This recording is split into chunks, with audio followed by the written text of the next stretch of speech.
Alright guys, so I guess it's time to start talking about my plan to pretty much save my Volkswagen with a bicarb conversion.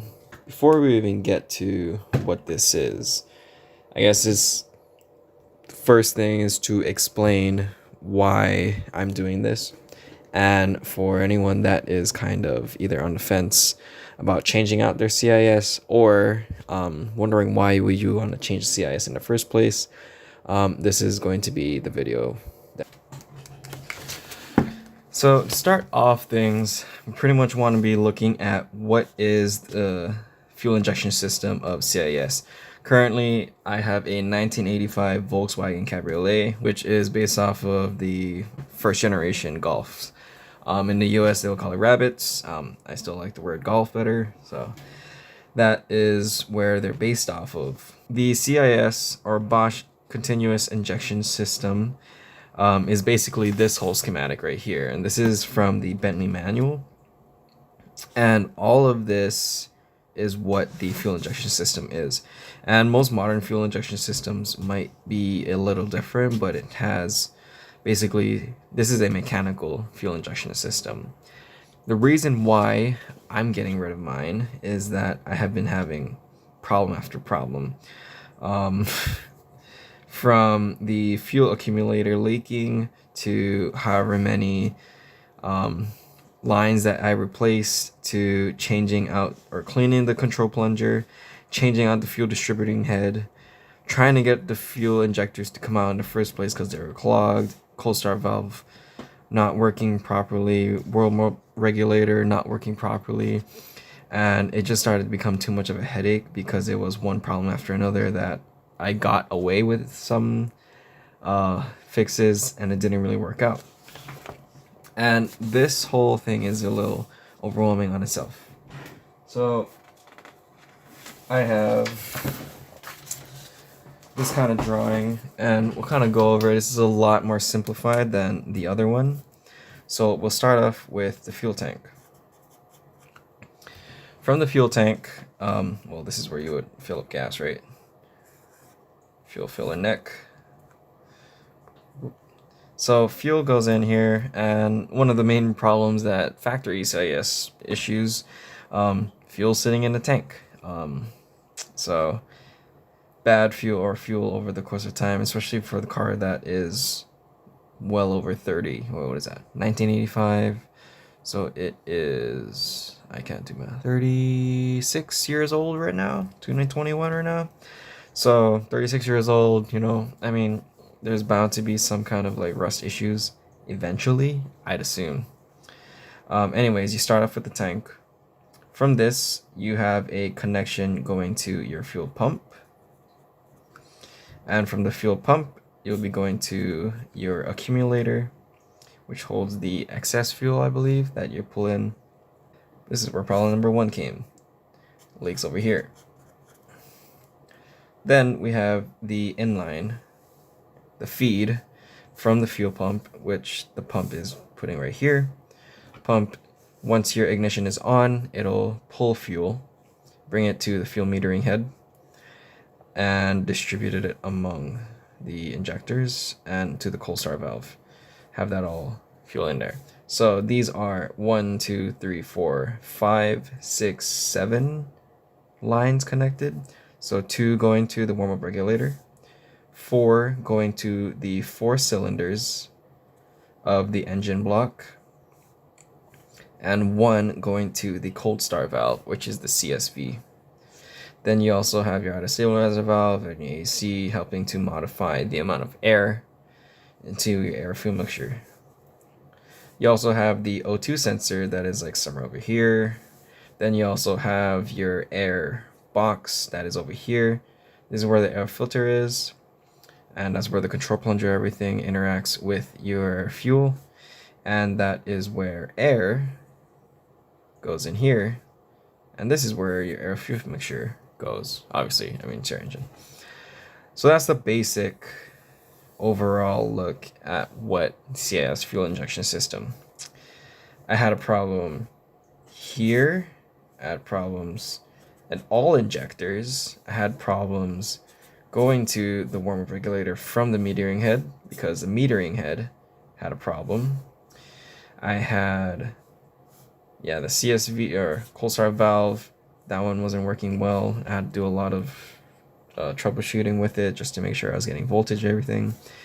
And like each problem just started getting worse and worse, and I just kept getting headache because I didn't want to deal with it anymore. I wanted to simplify. I just wanted to make sure that if I wanted to drive this car, I can drive this car. So now that we've seen this, let's start afresh on the bicarb conversion. Basically with the bicarb conversion, what we're looking at is, again, starting from the tank. Oh, and there was like a fuel filter and stuff in there. So we have a fuel filter going to a pump. Obviously we would need a pump to get our fuel in. From that pump, we can go directly to the feed line. Now in the case, we're not feeding fuel injectors. We are feeding bicarbs or carburetors. So from this line, this is the hard lines actually, I should have labeled earlier.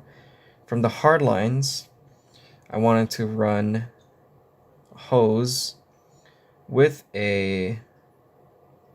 we have the fuel pressure gauge. That goes to a second fuel filter, just in case. And this will be feeding our 4 bicarbs.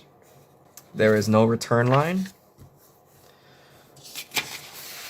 so we have to block that off. And that would be pretty much it. And the reason why is because we don't have to worry about any warm-up regulator. We can worry about that with the choke. We can worry about that with our adjustment iron mixtures here. Along with that, we're also removing our O2 sensor, which instead I'll be installing an air-fuel ratio gauge, which will be installed here, right on my AC. Not like my AC works. And that O2 sensor will be where my AFR. Well, that's the plan. I hope. I haven't actually looked at it to see if I can get that 10 degree of clearance for the AAM wideband to work properly. The reason why I wanted to do that bicarb conversion, and this is the whole plan, is to get my car working again. Because this was just coming with too many problems. And so, fuel filter here, fuel filter here. Fuel pump going to feed our carburetors, which in turn will handle the air-fuel mixture. So that's the plan. Let's go over and explain the parts of the bicarb conversion. First, we'll start with this section over here. This fuel filter, fuel pump, and that is going to be this right here. This is a 1/2 inch to 5/16 reducer. I believe that's the ID for the in-tank fuel pump line. So I really hope so. Then we have this going into the fuel filter. This goes in through the pump, and we have it in the electrical connector, which we will make eventually. So it needs a power from ignition on, which we will grab from the same stock location of where the fuel pump relay gives power to the original fuel pump area. So there's going to be lines going there. Then run another line going. This would be where the feed line goes.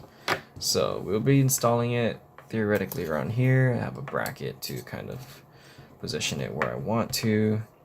It probably won't look as nice once I get in there. I might have to cut down some of this hose. That is where these parts will go. That's the first section.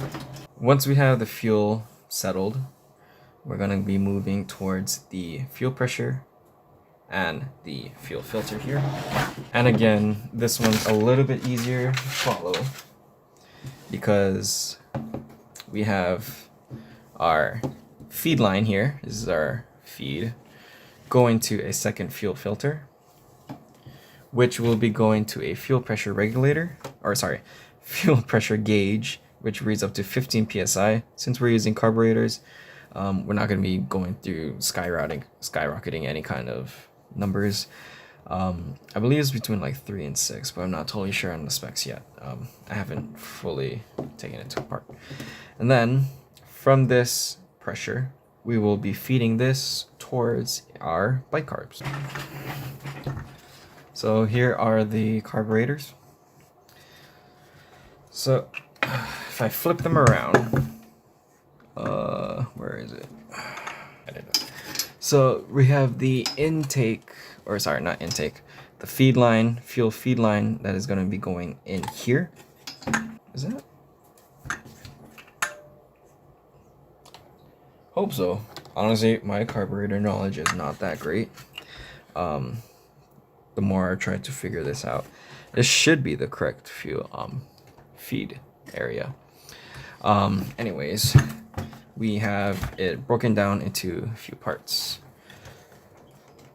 So we have our custom intake manifold. You can see that compared to the regular 1.8 valve JH head that I have, there's like this fifth one sticking out over here.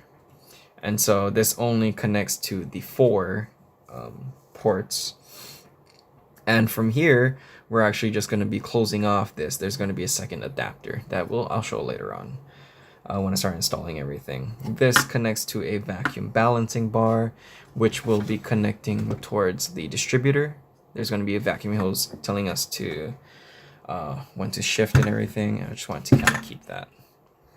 Then we have the carburetors themselves. These are CBR 600. I'm not sure which specific model because I couldn't really track and figure out.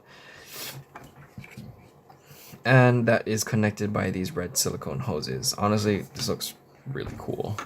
This looks awesome. Last thing to look at is on this side. There is our throttle position, or where our throttle cable is supposed to be going to. And this is where we need to connect somehow. I'm not sure yet what I'm going to do. But yeah, it'll sit like this, and you can see, where am I pointing? It's going to be on this side. I don't know if you can see with the light, but trust me, they're moving inside. That is the goal for the bike car conversion. Basically, I've just been having too many problems with the CIS. In the next video, I'll go over, it won't be super in-depth as far as installation, but I will be showing you what I will do in terms of removing all the old stuff so that I'm not going to be dealing with this stuff anymore, taking all of these cables out, probably going to be selling it or keeping it on the side, not sure yet, and putting all of this in, cleaning everything up and making sure. This should go pretty smoothly, but who knows? It's a project. Never know. Nothing is going to go smoothly. All right. Thanks.